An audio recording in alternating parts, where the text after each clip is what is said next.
O podcast que você ouve agora é uma produção da Central 3.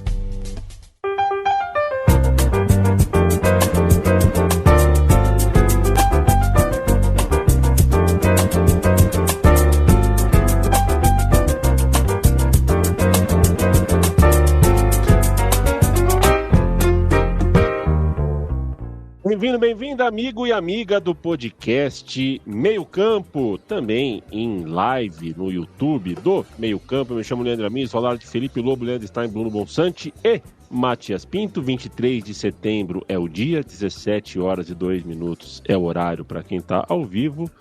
E eu aqui com... tem gente que tem, até ganhou de ouvinte, né, Matias? O tal do copo Stanley, né? Eu sei que você ganhou. Ganhei. De um ouvinte. Aliás, um abraço pro Júlio, que eu encontrei no posto de gasolina aqui no Ipiranga, morador de São Bernardo, e que nos assiste. Mas eu não tenho copo Stanley, mas eu tenho o copo das Óticas Tóquio. Penso o quê? Eu troquei de óculos, eu fui no oftalmo, tô enxergando muito bem. Fui a um jogo de futebol ontem no estádio, numa cadeira lá em cima, e consegui ver o número do jogador, embora a camisa do Corinthians e a do São Paulo prejudiquem muito, né? Eu não sou super a favor da padronização muito chata de uniformes, como acontece na Champions League, mas tem que dar para ser possível ver o número, né? E nem Corinthians, nem São Paulo, na final do Campeonato Brasileiro disputada ontem, jogaram com uniformes legíveis. Seja como for, você que veste Colo-Colo hoje, muito bonito o uniforme, né? Inclusive tem essa tarja, um dos distintivos do mundo que tem um luto eterno no distintivo, né? Sempre com essa tarja preta em cima. Você tá bem, Matias?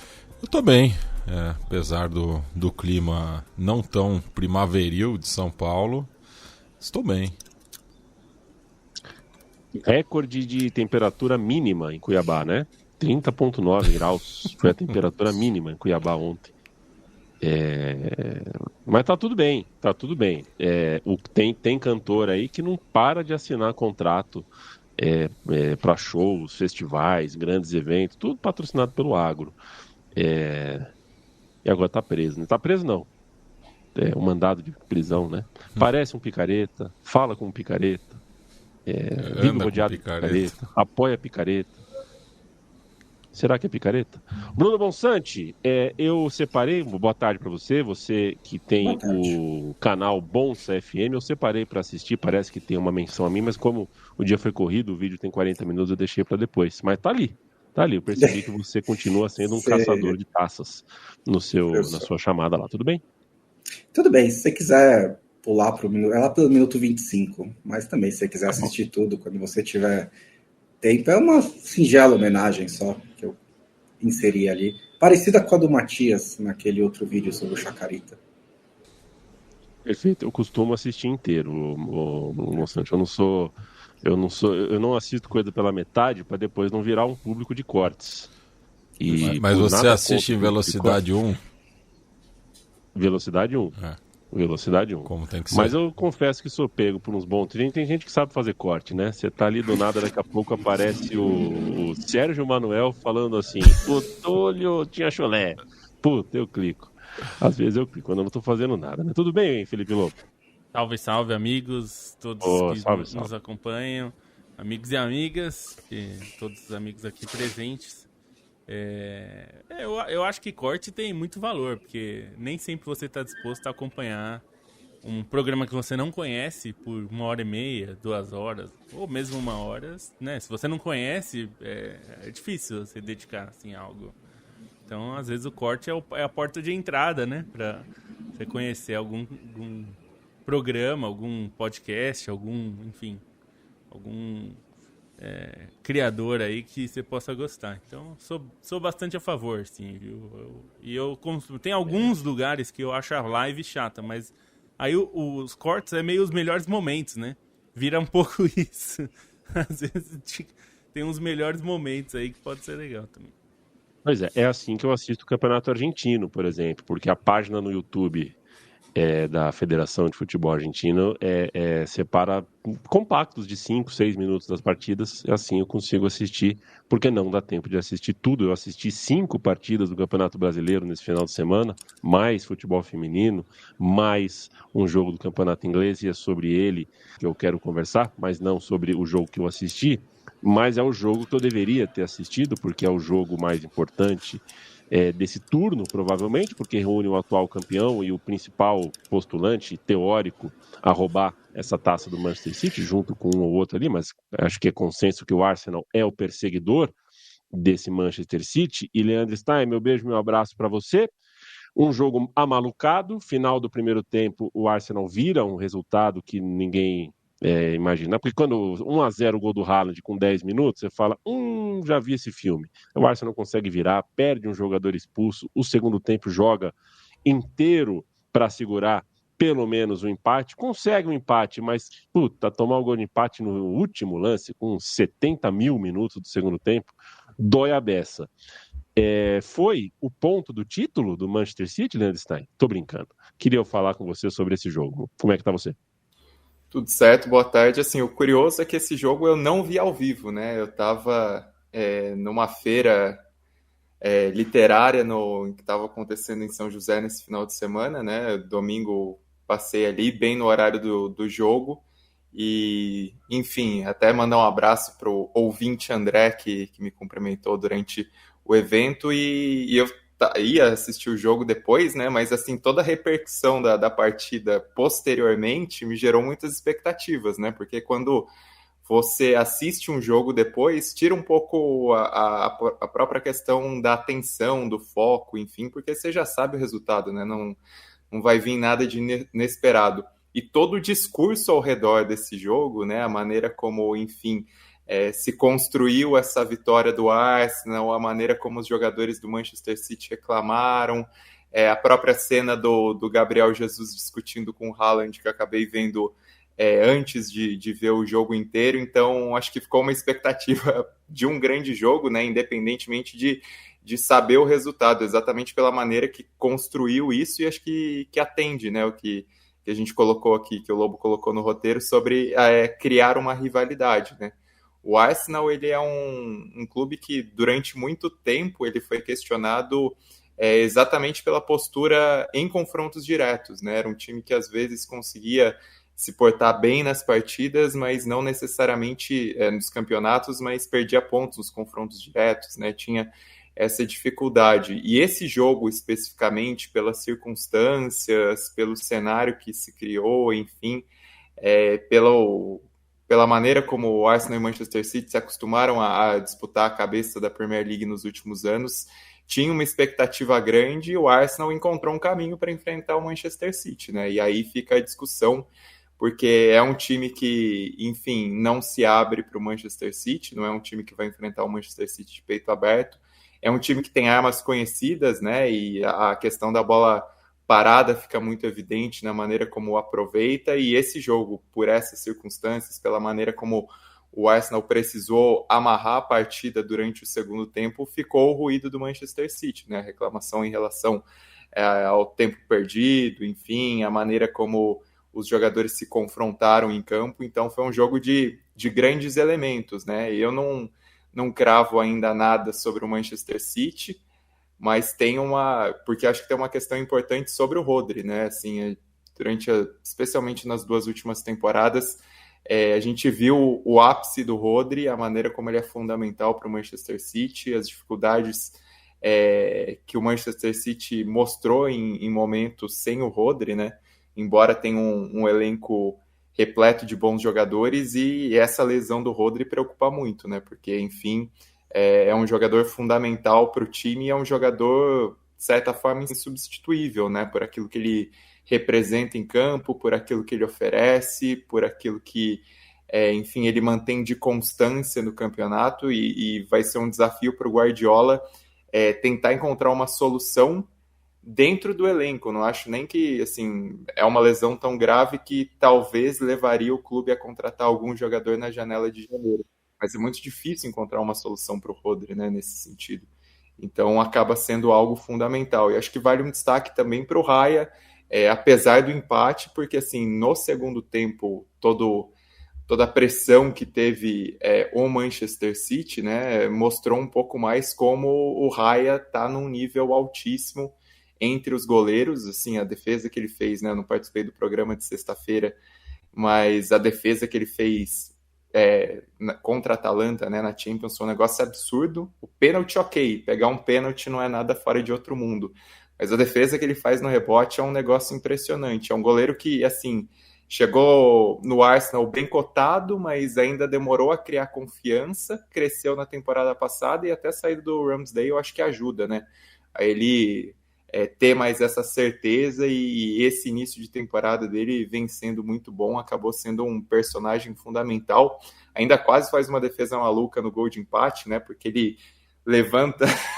os membros para o alto para tentar bloquear a bola, e a bola ainda desvia nele, então acaba sendo um personagem para se destacar, né, além de Gabriel Magalhães decisivo na bola parada, e o lance da bola parada é muito marcante, né, pela maneira como o Arsenal obstrui o Ederson no lance. Eu, como um goleiro de pelada, sei como incomoda assim, essa movimentação de escanteio, a maneira como fecham o espaço dele e impedem qualquer tipo de defesa, né, o gol do Calafiori, enfim. Então, um jogo de muitos personagens, muitas discussões, até sobre a arbitragem, embora não sei se vale a pena entrar, mas um jogo que acho que ressalta esse nível de animosidade que existe entre os dois clubes, né? Não sei nem se dá para chamar de rivalidade, porque eu gosto de me ater mais ao termo a questões locais, a questões políticas, enfim, isso. Mas acho que esportivamente existe uma rivalidade que se constrói por esses últimos tempos, e é algo que esse jogo evidenciou. Clássico virou uma palavra gasta, né, nos últimos tempos. Não acho que seja um clássico, mas sim uma rivalidade esportiva. Tem elementos, né, principalmente o pupilo versus mestre, né, porque é o Arteta contra o Guardiola, né, o Arteta foi parte da comissão técnica do Guardiola, e nos últimos anos, né, assim, nos últimos 2 anos, 1 ano e pouco, o Arsenal está pintando como principal adversário do City, no lugar do Liverpool, que foi durante a maior parte da era Klopp. E o que eu acho interessante, do ponto de vista do entretenimento, né, é que a rivalidade entre Liverpool e City foi grande durante o Klopp versus Guardiola, era muito focada também em Klopp versus Guardiola, e produziu jogos maravilhosos, mas sempre faltou um pouquinho de tempero, né? Sempre faltou um pouquinho de Gabriel Jesus encarando um homem 3 vezes maior do que ele. Sempre faltou um pouquinho um negócio um pouquinho mais quente, que apareceu nesse jogo, né? De várias maneiras, né?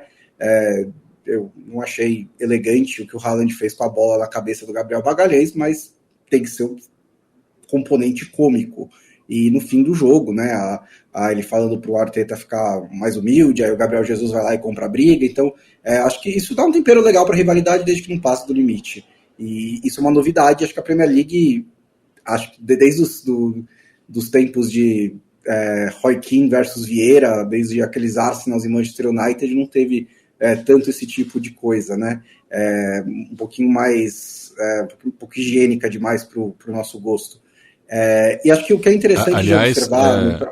Só aproveitando, né, o Felipe Lobo no programa, a primeira edição do FIFA que eu joguei muito era o 99, e a grande rivalidade na época era Arsenal e United, né? Inclusive era o jogo default, né? Quando você apertava para jogar uma partida rápida, era Arsenal e Manchester United.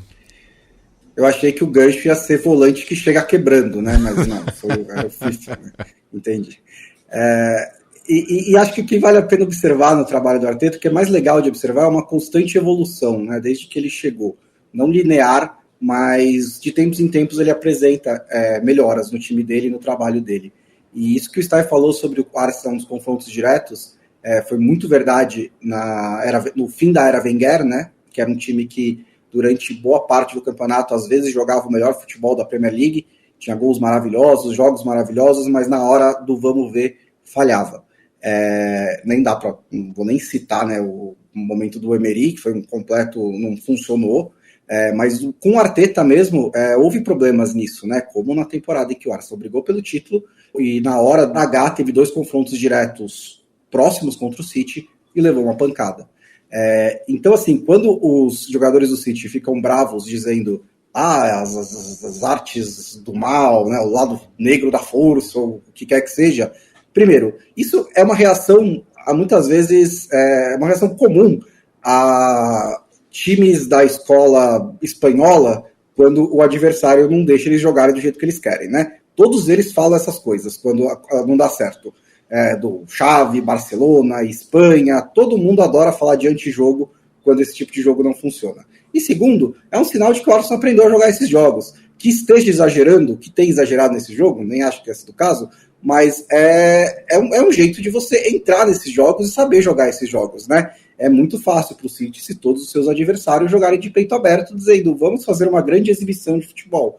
Então, acho que o Arsenal está certo em tentar jogar com as armas que tem e quase arrancou uma vitória no Etihad, que é muito, muito difícil de conseguir. O City é fortíssimo em casa. O empate ainda é um bom resultado para o Arsenal pensando no longo prazo e acho sim que nesse momento não tem como não dizer que o Arsenal é o principal adversário do City pela continuidade de trabalho, pelo futebol que apresentou no começo de temporada, reforços como o Calafiori dando um extra, tanto na defesa quanto no ataque, jogadores voltando. Acho que quando você coloca isso em contraste com um Liverpool que está começando um novo trabalho, um Manchester United que está lá, né, um Tottenham e um Chelsea que ainda se encontrando, é o Arsenal o principal adversário do City. E só para terminar, a gente falou muito nas últimas semanas de novo formato da Champions League, né, sobre a falta de respeito e a falta de consideração das entidades com a saúde física dos jogadores, aumentando o calendário sem nenhum pudor. E o Rodri, a lesão do Rodri é a representação disso, porque ele é um cara que 2 anos atrás jogou quase todas as partidas da temporada, quando o City chegou na final da Tríplice Coroa, fez 60 e poucos jogos, em altíssimo nível, sem contar a jogar a final da Liga das Nações também pela Espanha. Na temporada passada, o Rodri jogou de novo, foi poupado um pouco mais, jogou muitas vezes também e jogou até a final da Eurocopa. Então tem clube e seleção nisso. O Rodri reclamou várias e várias vezes de que ele estava no limite, de que ele estava cansado, de que uma hora ele ia quebrar.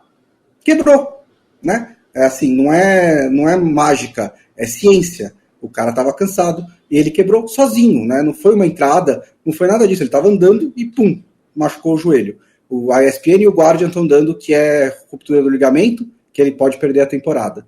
Então, quando a gente fala das preocupações de calendário, é esse tipo de consequência que isso pode gerar. Pra gente fazer a ponte, Lobo, diga lá no pique, Claro. porque eu vou falar com você sobre essa ponte Inglaterra e Itália, diga lá. Não, sim, só para antes disso, rapidinho sobre esse confronto, sendo rigoroso, eu também acho que clássico não pode ser mutável, né? Mas as rivalidades são, né? As rivalidades mudam de acordo com os contextos e tudo. E esse ponto que o Bonsa ressaltou, e vocês falaram um pouco também, é o que mais me pega, assim, de como o Arsenal se portou e principalmente como o Manchester City reagiu. Porque, assim, se existia uma rivalidade, era muito mais do lado do Arsenal ficar bravo, ficar insatisfeito, ficar frustrado com o Manchester City, nos confrontos com o Manchester City. O Manchester City não parecia incomodado com o Arsenal. Na temporada passada, isso já começou a mudar um pouco. E nesse jogo, ficou muito claro que quem estava mais incomodado no jogo era o Manchester City. E isso tem a ver com aquilo que o Bonsa ressaltou sobre essa coisa dos espanhóis. Eu me lembrei muito durante o jogo das reclamações justamente do Xavi na época de Barcelona e Real Madrid. Como se o Real Madrid fosse obrigado a fazer o jogo que o Barcelona quer que o Real Madrid faça. E assim, você tem que lutar com as armas que você tem. Naquele momento, o Real Madrid encontrou uma forma de colocar o Pepe de volante. Nem sempre funcionou, mas algumas vezes funcionou a ponto do Real Madrid do Mourinho ser campeão espanhol com mais de 100 pontos. O ataque foi o ano do ataque do Bale, Benzema e Cristiano Ronaldo, enfim. Você tem que achar suas armas. E faltava isso ao Arsenal. O Arsenal precisa competir e precisa brigar de igual para igual com os cachorros grandes, que é o que realmente faltava. E eu acho essa reação do Manchester City É o famoso meme do Galvão, sentiu. Porque quando você começa a reclamar que o outro não joga futebol, quem joga futebol sou só eu, diamante precioso, maravilhoso, dono do conceito mágico de futebol. Aí é porque você tá incomodado porque o outro te tirou do seu jogo e causou problemas. E só pra gente passar para os próximos Sim. assuntos, né? Essa reclamação do Rodri sobre os jogos vai pintar, vai fazer mais força agora, né? Ele foi a voz mais forte, mais importante que falou sobre isso, e acho que isso vai pintar mais forte. Eu começo a achar que o Mundial de Clubes pode ser jogado por reservas. Não acho que os times vão evitar de mandar jogadores, mas também acho que eles podem jogar com reservas, só para cumprir tabela. Não acho isso impossível de acontecer, e acho que a gente pode ver aí uma mudança, porque é o que a gente fala, a UEFA quer aumentar os jogos, aumenta a Liga das Nações, aumenta a Champions, e aí quer que os outros diminuam. Aí, é claro que ninguém quer diminuir, porque, quer dizer, eu acho que teria que ser um acordo que todo mundo tem que diminuir. Então, Inglaterra, você precisa diminuir seu calendário, a UEFA também vai diminuir e a FIFA também vai diminuir.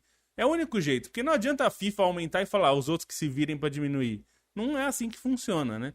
Precisa mudar isso, e acho que até para fazer uma referência ao Urânio aqui, que ele, nosso representante britânico, né, mora lá, no fim, acho que o resultado é melhor pro Arsenal. Ainda que a frustração pelo gol no final, um empate no Etihad não é um resultado ruim, é que o gosto fica amargo pelo empate ter sido tomado no último lance, mas assim, só de ter causado todo esse incômodo para Bernardo Silva, para Haaland, todo mundo ficar bravo, eu acho que só isso já vale ponto, mais ainda o ponto conquistado.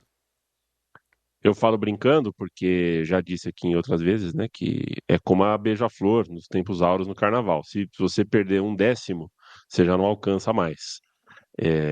Você não pode perder pontos. Você está ganhando do Manchester City fora de casa, tem que confirmar. O líder nesse momento não é o Arsenal, é o Manchester City por causa do gol no finalzinho. E já disse na sexta-feira, vou dizer outras vezes aqui no nosso podcast, só tem um jeito dos times europeus aceitarem jogar o Mundial de Clubes, se o Mundial de Clubes for disputado só por europeus. Enquanto tiver gente de outros continentes, é o calendário, é o sol, é a lua, são os astros, é o tarô. Se der muito dinheiro também, Guilherme. É que esse dinheiro, por enquanto, é uma promessa vazia, né? Mas se vier um dinheiro pesado, os clubes vão. Porque dono de clube, você sabe como é, né? Então. E é bom você falar de dinheiro, porque quando a gente fala de calendário cheio, o que serve, esse calendário com muitos jogos de futebol, também serve para fora. Qual vai ser o primeiro estado a se permitir um prejuízo em nome do mundo não acabar, por exemplo, né? Quem vai ser o primeiro a diminuir orçamentariamente o que se produz para que a gente não tenha uma temperatura mínima de 31 graus em Cuiabá, por exemplo. Luiz Gustavo, um abraço para você. Adriano Gonçalves também, ele direto de Cotia. Jonatas Lucas trabalhando e nos ouvindo, valeu. Urânio Paz, já citamos aqui, Paz, né? Um abraço para você também. Cecília Madeira, sempre presente. Reclamando das falas do Bernardo Silva, falas de mau perdedor. Vinícius Andrade, um abraço para você.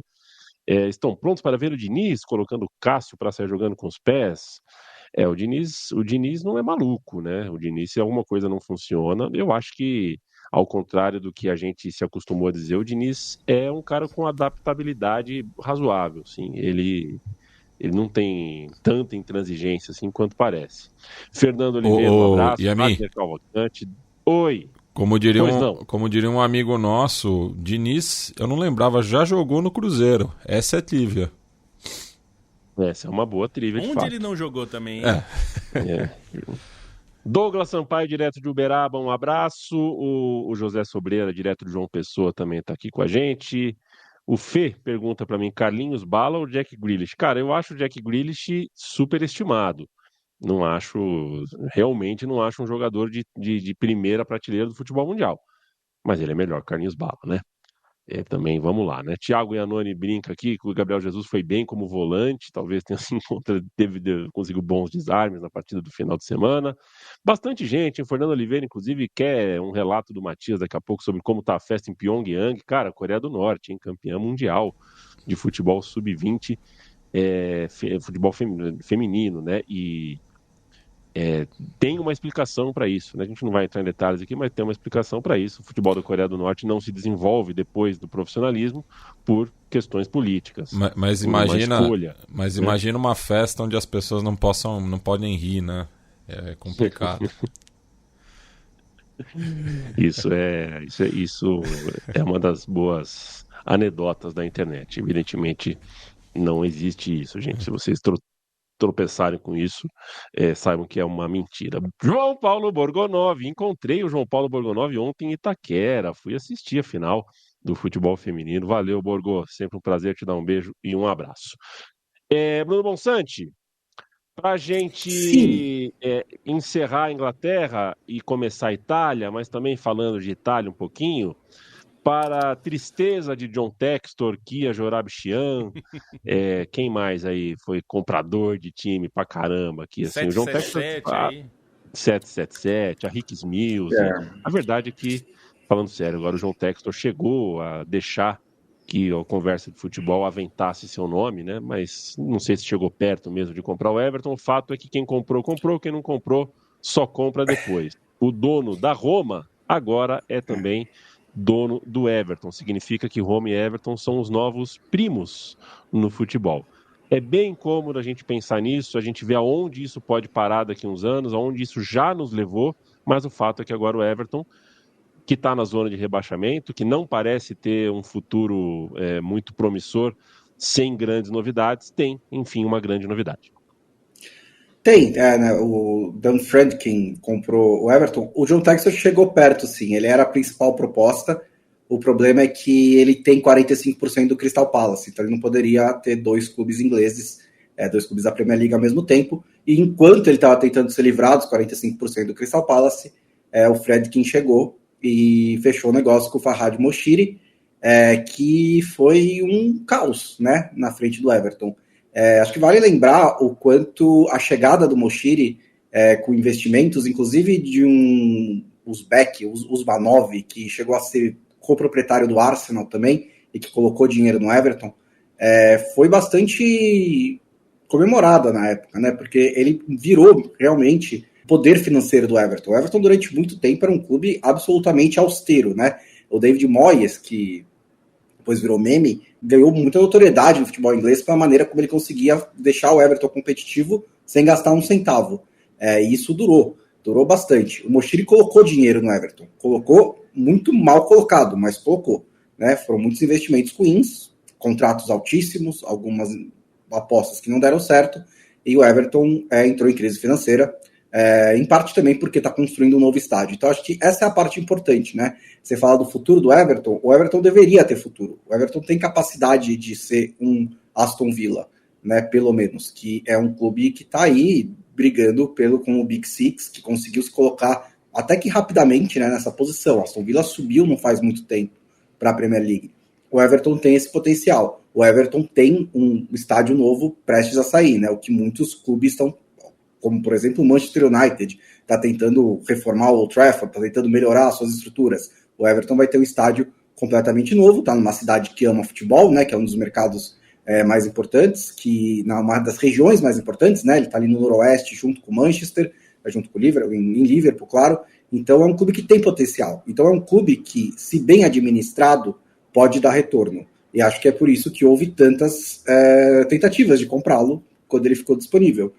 E das três, entre o 7-7, o John Textor e o moço lá da Roma, pelo que eles fizeram até agora no futebol, acho que acabou sendo a melhor para o Everton. Né? Acho que o Friedkin tem sido um bom tutor da Roma nesses anos. Sem loucuras, né? Tentando conduzir o clube ali dentro de uma realidade, com problemas dentro de campo, com algumas decisões, assim, se você for perguntar para a Roma essa semana se eles são felizes com a propriedade, na semana logo depois de demitir o De Rossi, eles vão dizer que não, eles estão bem bravos com os tomadores de decisão da Roma, mas no geral eu acho que é um clube que foi bem gerido nos últimos anos, e é isso que o Everton precisa de uma boa administração sóbria e que consiga destravar o potencial de um clube que ainda é, se eu não me engano, o quarto maior campeão da Inglaterra, né? Então, vamos lá, né? Tem potencial ali para ser um clube muito, muito mais forte.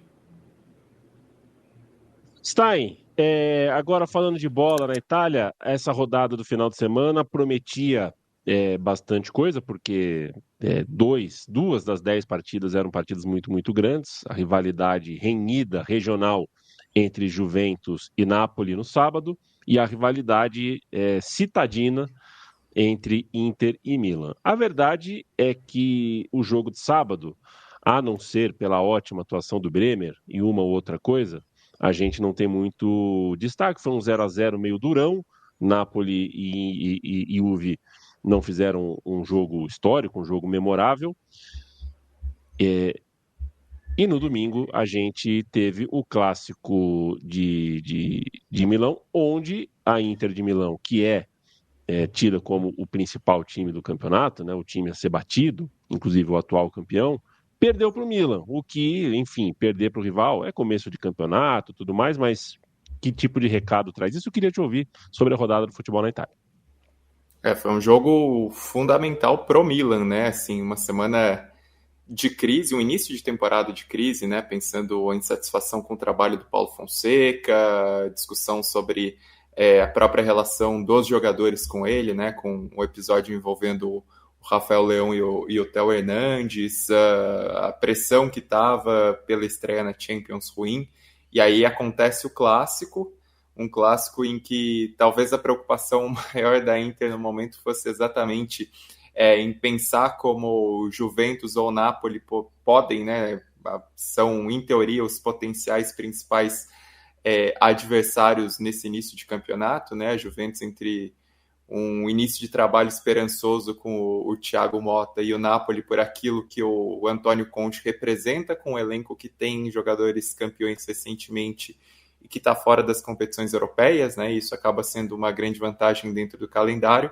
mas o Milan se colocou com uma preocupação por um resultado merecido, né? Assim, a maneira como o Milan se portou no clássico foi bastante interessante, até pensando que foi um jogo com nuances, né? Um jogo em que o Milan começa melhor, abre o placar, a Inter cresce, tem chances, inclusive, de não só empatar, né? Teve chances de virar, o Manhã aparece muito bem, mas o Milan consegue crescer no segundo tempo, consegue ser consistente, arranca a vitória no final, né? Com o gol do Gabbia, e acaba sendo um resultado importante para o Milan, não só para aliviar a barra, mas também para mostrar um potencial de um time que ainda não tinha se visto nessa temporada, né? E assim, uma situação pro Milan, uma situação competitiva, pensando em início de campeonato, em crescimento que o time pode ter, conseguir dar essa resposta no clássico, conseguir peitar uma Inter que foi tão consistente nos últimos anos, que tem um elenco que é tão competitiva também, porque tem um elenco muito completo, né? A maneira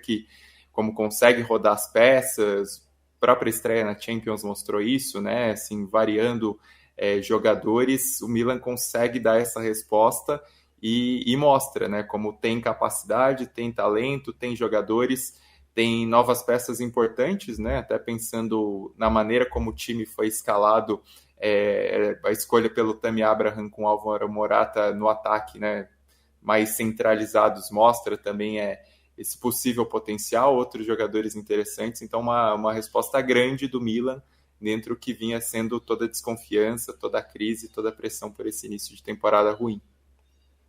E setembro, né? Quando a gente falar que na Europa não pressiona um treinador, né? Vamos lembrar do De Rossi já demitido e vamos lembrar do Paulo Fonseca também, com a torcida do Milan fazendo protestos e faixas e gritando, porque começou 3 rodadas sem vitória e levou uma paulada do Liverpool no San Siro pela Champions League também. Teve isso, mas era uma pressão grande sobre o Paulo Fonseca e o Milan não ganhava, né, da Inter há 7 jogos, há 7 derbys. Então era um momento de domínio completo da Inter no Clássico de Milão.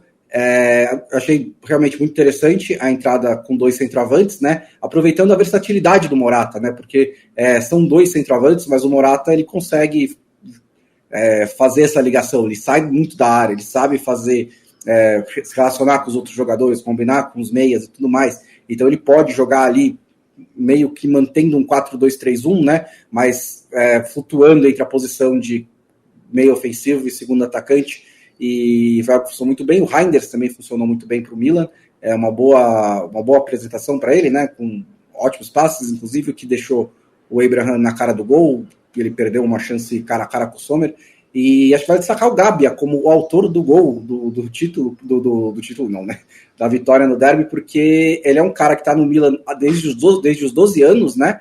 Ele chegou ao profissional aos 17 e ninguém muitas vezes lembra que ele está lá, né? Ele é um desses jogadores periféricos do elenco, faz 7, 8 partidas, 10, às vezes um pouquinho mais de Série A por temporada, nunca tem muita minutagem, chegou a ser emprestado para o Villarreal na última temporada, se não me engano, e é um cara, um torcedor do Milan, né?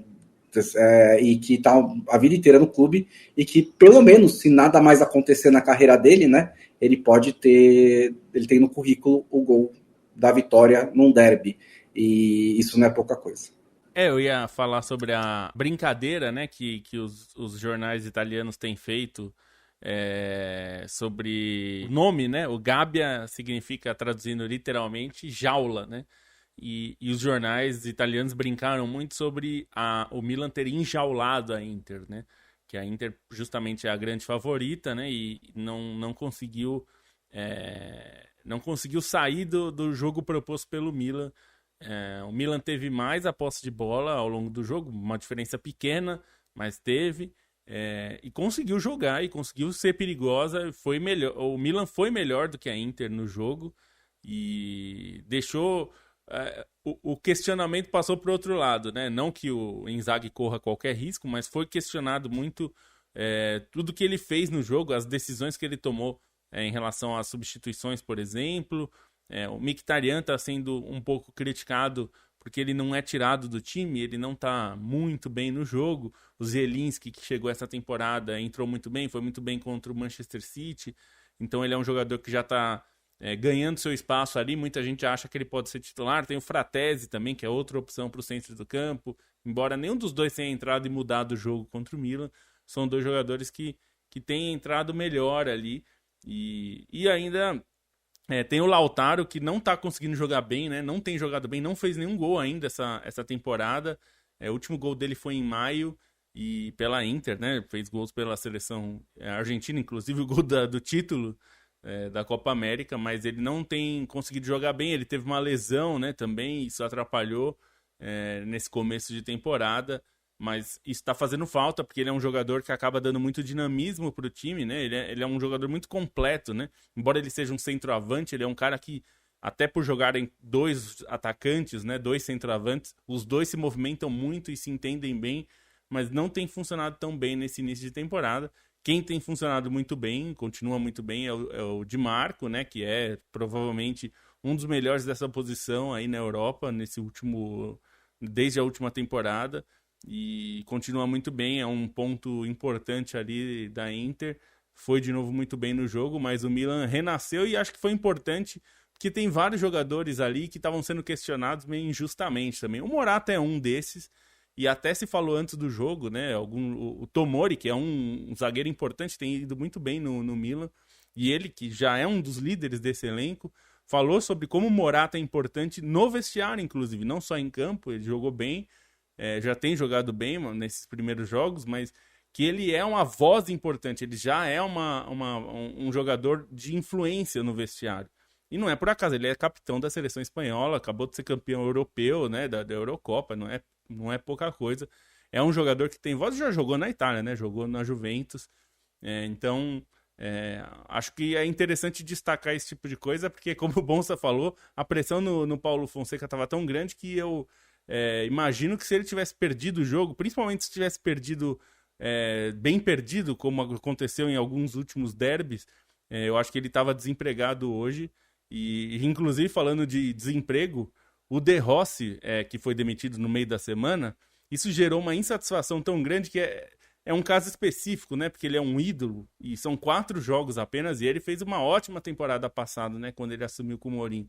Esses 4 jogos foram muito ruins, é verdade. O time não tinha conseguido vencer, mas são 4 jogos, né?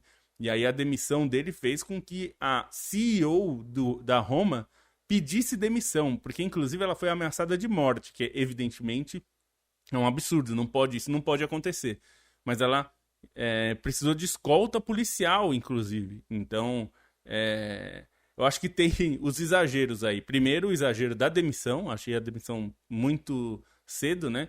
E também o exagero, que aí é crime, não é um exagero, que é as ameaças contra a CEO da Roma, que inclusive nem vai ficar no cargo, até por isso a pressão foi muito grande em cima dela e ela sai, mas eu acho que deixa a torcida protestar, como aconteceu dentro do estádio, por exemplo, eu acho muito válido, porque não só é uma demissão muito cedo, né? A Roma até venceu o jogo nesse fim de semana, venceu até com tranquilidade, mas 4 jogos acho que é muito pouco, ainda mais quando se trata de um jogador que é um dos maiores que vestiu a camisa de Allo Rossi, né? Então, não dá para ser tão inconstante assim, né? Dava para esperar pelo menos mais uns 10 jogos para, né, ver o que acontece. Acho um pouco cedo. De qualquer jeito, a política de SAF não existe só no Brasil, né? E que começo de temporada impressionante da Série A, né? Porque você pega a tabela de classificação, você vê um Torino na liderança, a Udinese, que era líder até a rodada anterior, acaba perdendo para a Roma, mas está ali no bolo também, né? O Napoli nesse processo de reformulação, né? Desde do Scudetto na temporada retrasada, depois de uma péssima temporada também em 2023-24. Tá o Empoli ali também, assim, são 5 rodadas que já aconteceu muita coisa, né? E por isso que a gente fala já há um bom tempo aqui no meio campo, também no projeto anterior, de como que a Série A tem se tornado um dos campeonatos mais interessantes, né, de se acompanhar dentre as principais ligas europeias por conta, né, dessa imprevisibilidade. É fundamental para que as pessoas se interessem por algo. Porque aquilo, eu gosto de assistir 100 metros rasos, mas um guepardo é mais rápido que o Usain Bolt. Eu não quero assistir corrida de guepardos, eu quero assistir corrida de pessoas. Tá estranha essa frase, né, Bruno Monsanto? Mas eu te explico. E se tivesse uma corrida de guepardos? Não é sobre ser o melhor possível, não é sobre ser o mais rápido, quem mais pontua. Eu não estou afim de ver um time que ganha as 38 rodadas. Eu estou afim, eventualmente, de ver equilíbrio. Eu prefiro ver um jogo equilibrado, um campeonato equilibrado, mas que não é de topo, do que, eventualmente, um campeonato onde, né, por exemplo, eu gosto mais do que a média do campeonato francês. Eu realmente já me diverti muito com o campeonato francês, as pessoas costumam torcer mais o nariz do que eu. Mas acaba sendo desestimulante, que ano sim, ano não, o campeonato acaba em fevereiro, né? Então, significa que eu não gosto de ver o Neymar jogar no Paris Saint-Germain, e o Messi, e o Cavani, e quem for. Não, eu gosto de jogador bom também. Mas o equilíbrio ainda vale mais do que um grande craque às vezes. Pedro Halpe fala que eu não estou sabendo dessa, né? Parece que tem boato de Adidas para a seleção brasileira. Sobre a seleção brasileira, viu, Pedro Halpe? Deixa eu falar que teve o dia nacional do orgulho saudita, né? Uma coisa assim. E Jorge Jesus, tal, e o Neymar estava lá na festa, gravou um vídeo. Nesse vídeo ele fala que a Arábia Saudita merece a Copa do Mundo, ele está muito feliz que a Copa do Mundo de 34 vai ser na Arábia Saudita. Ele assinou o contrato para fazer esse vídeo, né? Jogar bola era só uma consequência, um plano de fundo, se der você joga uma bola também. É importante que a gente veja o motivo real pelo qual ele e outros, né? Tem quem tem escolhido por ingenuidade, tem quem tenha escolhido por algum tipo de proximidade religiosa, social, o que for, mas o caso do Neymar a gente sabe por quê, né? Ele foi para lá porque a Arábia Saudita precisava dele ali como uma espécie de totem, e tentou outros. Ele que serviu também nesse sentido para o governo Qatar, né? Já que era o jogador símbolo do Paris Saint-Germain até então, né? E só uma nota de repúdio à Série A, que eu acabei de elogiar, mas também teve o caso, né, de que os torcedores napolitanos que residem em Nápoles não puderam ir ao jogo contra a Juventus, né? Então, uma medida discriminatória, mais uma vez, aí, né, contra o pessoal do sul da bota. E só sobre o Messi, para deixar claro, ele não foi para a Arábia Saudita, mas ele tem um acordo com a autoridade de turismo da Arábia Saudita para promover a Arábia Saudita. Então, né? Retiro os meus parabéns. Ele só tá melhor do que o Neymar, não significa que ele tá bem demais. E aliás, Yamin, você soube que tem um time de Dubai jogando a Liga Adriática de basquete? Eu não sabia que o Adriático desembocava no Golfo Pérsico, viu? Mas né? E a gente que é chato. Aliás, você sabe que sabe que o Cristiano Ronaldo vai virar personagem de um jogo de luta, né, Yamin? Você ficou sabendo dessa? Mas vai filmar todas as lutas, né? Porque se não filmar, ele acha que não vale o mesmo. Não, então, mas é porque isso daí gerou uma certa controvérsia, porque, né? É controvérsia não, uma surpresa, eu acho, né? Ele vai aparecer no jogo da SNK, enfim, mas é só porque a SNK, as pessoas se surpreenderam, mas não é tão surpreendente assim, porque na verdade a SNK hoje tem uma grande parcela dela. A SNK, Lobo? SNK é quem faz os jogos, o The King of Fighters, que é a série mais famosa. E vai ter um jogo de The King of Fighters que, na verdade, não é The King of Fighters, mas é o Fatal Fury, que deu origem ao King of Fighters. Vai ter um lançamento em breve. E a SNK hoje, uma boa parte dela, quem é o dono? A Arábia Saudita. Então, não é por acaso. O Cristiano Ronaldo, o Messi e o Neymar, todos eles são garotos propagandas da Arábia Saudita.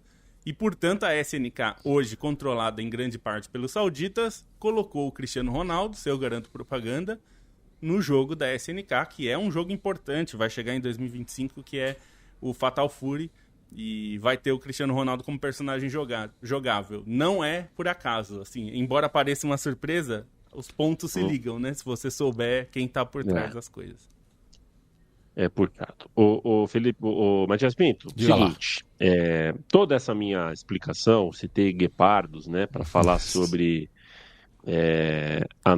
o nosso desejo de ver o esporte em seu mais alto nível, mas dentro das bases, né, por isso que essa luta do Cristiano Ronaldo no videogame aí, a luta geralmente é dividida por peso, porque a gente não quer covardia, né? A gente não quer ver uma luta de uma pessoa de 200 quilos com uma pessoa de 30 quilos. Então a gente vai sempre categorizando. Então você tem a prova masculina, a prova feminina, você tem a prova com determinado, no caso paralímpico. Você vai montando o esporte para que ele sempre traga para você a imprevisibilidade, o equilíbrio, a possibilidade de evolução, competitividade. E quando a gente chega no estágio do futebol profissional, de alto nível, de topo, é muito difícil quando um time ou uma agremiação, uma instituição é profissional ao extremo e ao redor você tem que lidar com um monte de gente que não é. Sabe por quê? Porque você vira o rei do lugar, mas um rei entediado. O Corinthians de futebol feminino reina. E olha que é um reinado difícil de você explicar quando você olha para o clube, né? O clube não consegue ter paz na categoria de base, no futebol masculino. O clube é muito caótico no mercado, a parte econômica. O clube hoje não tem a menor credibilidade, mas o futebol feminino consegue viver. É uma flor que nasceu no concreto ali e consegue vicejar, está muito bem, muito forte. É uma dinastia. O futebol feminino vai ter que agradecer para sempre esse Corinthians. E venceu um São Paulo que se nega a jogar no Morumbi, a não ser que seja final de campeonato. Para não falar do Palmeiras, que se nega a jogar em São Paulo, para não falar de outros que se negam a ter um futebol sério. E eu acho que só a Ferroviária pode ser citada aí como um projeto que se pareça com o projeto do Corinthians, e aí ainda assim não consegue ter a força econômica, né? Não consegue ter o vapor aí que o Corinthians consegue ter na casa de máquina. Mais uma vez, 7 finais seguidas, 6 conquistas nesse tempo. O Corinthians ganhou tranquilo, foi 5-1 no confronto. E eu te digo, o segundo gol, o gol do título, o gol final do campeonato, saiu enquanto o alto-falante anunciava o recorde histórico de público na história do futebol feminino do Brasil. Eu acho que isso é autoexplicativo. Corinthians campeão. E não só do Brasil, né? Da América do Sul, né? O Corinthians quebrou o seu próprio recorde mais uma vez, né? Teve no passado recente, né, um jogo pela Liga Peruana, né? Entre Aliança Lima e Universitário, mas o Corinthians logo na sequência quebrou, né? Na ocasião quando derrotou o Inter na final, né? E se a gente falava no começo do programa, né, que contra o Manchester City o erro tem que ser mínimo, eu acho que contra esse Corinthians ainda mais, né? E eu acho que o São Paulo errou demais, né, nas duas partidas, principalmente na ida no Morumbi, né, quando precisaria fazer o resultado, né, que até o final era 3-0, ainda descontou no final, então ficou aquela impressão, né, que poderia buscar alguma coisa, né? Porque o São Paulo já fez, né, jogos competitivos contra esse Corinthians, já venceu, inclusive, né, na própria fase regular do campeonato, vencia o Corinthians e tomou uma virada nos acréscimos também em Itaquera. Até achou um gol, né, durante o jogo deste domingo, mas foi bem anulado, né, porque a atacante do São Paulo estava ligeiramente adiantada, mas daí o Corinthians estava cozinhando o jogo, mas conseguiu, né, uma oportunidade, mais uma vez uma falha coletiva na defesa do São Paulo, né, 2 bolas cabeceadas na área e que acabou gerando o gol corintiano.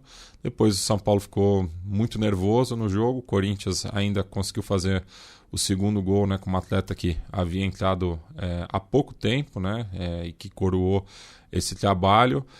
Curioso também pensar, né, que agora o Lucas Piscinato é o adversário do São Paulo, mas ficou muito tempo, né, no clube. Conseguiu, né, boas campanhas, mas inclusive sendo derrotado pelo Corinthians em 2 finais de Campeonato Paulista.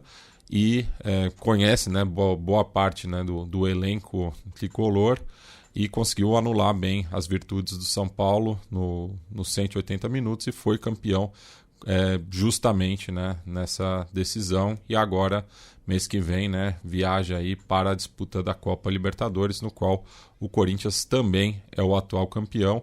E com uma curiosidade, né, que por conta, né, do título do Corinthians na última edição da Libertadores, o Santos irá disputar a competição, porque abriu mais uma vaga via o Campeonato Brasileiro Feminino, e a equipe do Santos foi rebaixada nessa temporada, né? Então vai disputar a principal competição continental, já findada, né, a temporada nacional no Brasil. Ainda tem também a disputa do Campeonato Paulista, que acaba sendo, né, uma versão reduzida, né, do Campeonato Brasileiro, como a gente falou aqui em outras oportunidades, né, já que tivemos uma semifinal inteiramente paulista, mas então tem essa curiosidade aí, né, que o Santos vai disputar a Libertadores já tendo sido rebaixado no Campeonato Brasileiro, também porque com o rebaixamento, né, da equipe masculina, os investimentos para o feminino reduziram drasticamente e não conseguiu, né, se manter na elite do futebol feminino.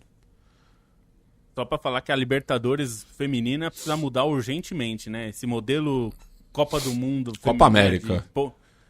Um modelo de 1 mês de competição. Eu entendo esse formato quando começou, mas hoje em dia não dá mais, né? Precisa ser um formato como a gente já está acostumado a ver, tanto no masculino, quanto a gente vê no resto do mundo, principalmente a Europa, que hoje é o lugar onde o futebol feminino encontra os melhores investimentos, está mais desenvolvido nesse aspecto de organização, e está na hora de ter uma competição de ano inteiro, pelo menos ali que dure 6 meses, que seja. Um semestre, como era Libertadores antigamente, né? Precisa mudar isso. E assim, até porque é uma própria exigência da Conmebol, né? Que as equipes masculinas que disputem, né, as competições chanceladas pela Confederação Sul-Americana tenha um projeto feminino ativo, mas ela não abre a carteira, né? Ela faz essa exigência, né, dos clubes, mas não ajuda na organização e no fomento ao futebol feminino no continente, né? Porque faz aí a principal competição continental de qualquer jeito. São 17h57 para quem está ao vivo. Você vê pela minha câmera, você que está ao vivo, né, que a tarde está caindo em São Paulo. Eu vou acender a minha luz já já. Enquanto ouço o Leandro Stein, eu já mando um abraço para o Wanderson, que está aqui, para o Renan da Silva, para o Getro Martins, José Nilson. Valeu, gente. Um abraço a todos vocês. Obrigado pela companhia. O Campeonato Turco ganhou um atrativo chamado José Mourinho. Depois ganhou um outro atrativo, chamado Ozenhen. Entre atrativos outros, Mourinho e Ozenhen se encontraram na casa do Mourinho. Parece que vai ser difícil para o Fenerbahçe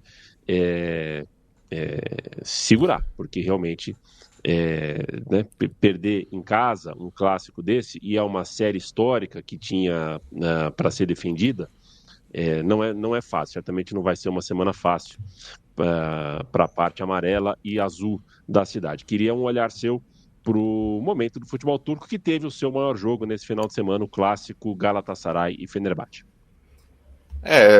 Assim, esses dois novos personagens, eles acrescentam a boas temporadas do Campeonato Turco, né? E a temporada passada foi uma das melhores da história, pela maneira como se deu a disputa entre Galatasaray e Fenerbahçe.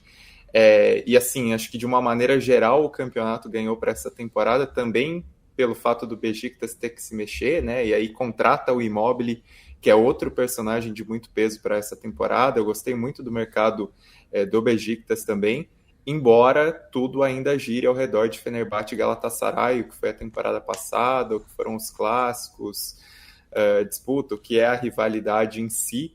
E nessa expectativa, né, que o Fenerbahçe consiga quebrar um jejum que já chega a 10 anos contra um Galatasaray que vem sendo mais competitivo nos últimos anos e que até vinha sob desconfiança, né?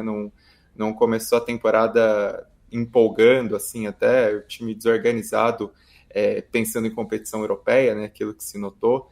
E esse jogo tinha muito peso logo após o recorde, mas o Galatasaray consegue, né? Ele acaba sendo muito concreto dentro da casa do Fenerbahçe, constrói essa vitória, conta com um gol de sorte ali para abrir o placar aos 20 minutos, né? Num lance que a bola bate na trave, depois bate no Livakovic, um chute de longe do Torreira, bate no braço do Livakovic e entra, depois o Osimhen prepara a jogada para o Mertens conseguir ampliar esse placar com menos de 30 minutos, e aí não adianta, né? A pressão do Fenerbahçe era grande, mas também tinha espaço para o Galatasaray contra-atacar. O Galatasaray ainda constrói o 3-0 antes do desconto do Fenerbahçe, com o Gabriel Sara, né, que é outra boa contratação do Galatasaray, tem mostrado serviço nesse início e acho que foi um movimento interessante para ele, né? Embora tivesse já bem cotado no Norwich, chega num clube de torcida apaixonada, de projeção continental, acho que pode ser um movimento interessante, e é um Galatasaray que nos últimos anos sabe o caminho das pedras, né? Algo que o Fenerbahçe tem dificuldades, aposta em grandes nomes, trouxe na temporada passada principalmente, né? Acho que a chegada do Dzeko e do Tadic, principalmente, dois jogadores que vinham de grandes momentos europeus e chegaram de graça, fortaleceram o clube, até com essa casca de saber ganhar, né? Mas é um time que ainda encontra essa barreira e ainda encontra um rival que, nos momentos decisivos, acaba ficando um passinho à frente. E só para complementar, assim, foi um final de semana muito interessante, né? Assim, de grandes jogos. O olhar acaba ficando muito na Premier League, né? Por conta do Manchester City Arsenal, que foi a discussão. Mas, assim, a Bundesliga teve jogaço, especialmente os 4-3 do Leverkusen, mas também o 5-1 do Stuttgart no Dortmund, né? Assim, uma baita de uma resposta depois do Dortmund tirar dois dos principais jogadores do Stuttgart na intertemporada. Teve clássico na Áustria que teve pancadaria, briga de torcida, e teve, assim, um jogo que para mim foi o melhor, foi um jogo que eu não consegui ver ao vivo, e aí eu fiz questão de ver o o VT depois, que foi o Lyon e o Olympique de Marseille, né? Foi um 3-2 assim, para ser considerado talvez o melhor jogo da temporada, né? Até o momento eu acho que foi o melhor e acho que entra na história aí como um dos melhores jogos do campeonato francês nesse século, porque foi um jogo malucaço, né? O Olympique de Marseille ficou com um a menos logo de cara, o Balerdi parece que ficou meio enciumado do cartão com 10 segundos no Boca e River, e ele, que é a cria do Boca, não deixou o recorde para o River, tomou um amarelo com 9 segundos. E aí foi um jogo que teve de tudo, né? O primeiro tempo, se você vê, teve bola de bicicleta no travessão, pênalti defendido, bola tirada em cima da linha, e continuou 0-0. E aí o segundo tempo, o Lyon abre o placar com um a mais, o Marseille responde, consegue a virada, e aí 2 gols nos acréscimos, né? Quando o Lyon consegue o empate e comemora o empate, logo na saída de bola, o Lucas Perry acaba errando ali, né? Na saída de bola do Olympique de Marseille, ele vai tentar sair do gol, acaba errando, e aí o Olympique de Marseille aproveita para fazer um gol basicamente no último lance com o Rowe, né? Então, acho que um jogo que vale um olhar, assim, um jogo que, se alguém quiser ver o VT, está disponível no YouTube, né? A Casé TV transmitiu, e foi um baita de um jogaço, assim, no final de semana muito rico em grandes partidas. Esse, assim, fica um olhar especial para ele. Senhoras, senhores, este foi o podcast Meio Campo dessa segunda-feira, dia 23/9/2024. A gente volta na sexta-feira, toda segunda e toda sexta, um episódio novo. É sempre um prazer saber que temos a sua companhia. Conte para mais pessoas, se for possível, divulgue, porque é bastante importante para a gente. Beijo, bom, sabe? Um beijo. O Bayern de Munique vai ganhar a maioria dos jogos de qualquer maneira hoje em dia, né? Enquanto enfrentar Dinamo Zagreb e adversários da Bundesliga, a questão é como, né? E tem ganhado com bastante facilidade e atuações bem impressionantes. Não é uma régua definitiva, mas vamos ver nos próximos 5 jogos, que recebe o Leverkusen, recebe o Stuttgart, né? 2 bons times da Bundesliga, e visita o Villa Park e o Camp Nou pela Champions League. E aí vai dar para ter uma ideia melhor do trabalho do Vincent Kompany, que foi muito bem no Burnley na segunda divisão, foi muito mal no Burnley na primeira divisão, e foi o técnico que aceitou o Bayern de Munique, a 38ª escolha. Mas, por enquanto, o começo está sendo praticamente impecável. Até sexta-feira. Beijo, Lobo. Um beijo, só para dar mandar um parabéns aqui, o Renan Melo. Eu não sei se você leu, mas eu vou colocar aqui. Que tá pedindo um parabéns para a namorada dele por aguentar 6 anos assistindo jogos. Aguentar 6 anos com ele, assistindo pelo menos 4 jogos no fim de semana. O nome é Gabriele, então parabéns, Gabriele, por aguentar o Renan, e obrigado ao Renan por assistir a gente. E o Antônio Vinícius perguntou aos fãs de Ted Lasso, que não inclui a mim, porque ele não gosta de Ted Lasso, que jogador você colocaria o nome numa camisa do AFC Richmond? Eu colocaria o Roy Kent, obviamente, né? Que é o mesmo que o Urânio disse que colocaria aqui, né? Ele colocou do Obisanya, que é um ótimo personagem também, mas ficou na dúvida entre Rojas, Zava e um pouco do Tart. Eu colocaria Roy Kent, que é o meu Spirit Animal na série. Então, um abraço, até sexta-feira. Beijo, Matias. Beijo, só o último destaque, né? O Stein falou um pouco por cima do Superclássico, né? Que foi bastante pegado. O River conseguiu uma vitória com apenas 2 titulares, né? Que vinham do empate contra o Colo-Colo no Monumental Davi Arellano, né? O goleiro Franco Armani e o defensor Paulo Dias, que foi expulso, né, no jogo contra os seus conterrâneos. Então, 2 titulares apenas, foco total na Libertadores, mas mesmo assim conseguiu uma vitória com mais um gol do Manuel Lanzini, né, ex-fluminense, em sua 3ª passagem pelo River. Ele que já fez 3 gols em Superclássico, todos na Bombonera, né? E o River com isso diminui para 5, né, o número de no saldo, né, no confronto histórico contra o Boca, isso muito por conta, né, do trabalho do Marcelo Gallardo em sua segunda passagem agora no clube, que conseguiu diminuir um pouco a desvantagem para o arquirrival.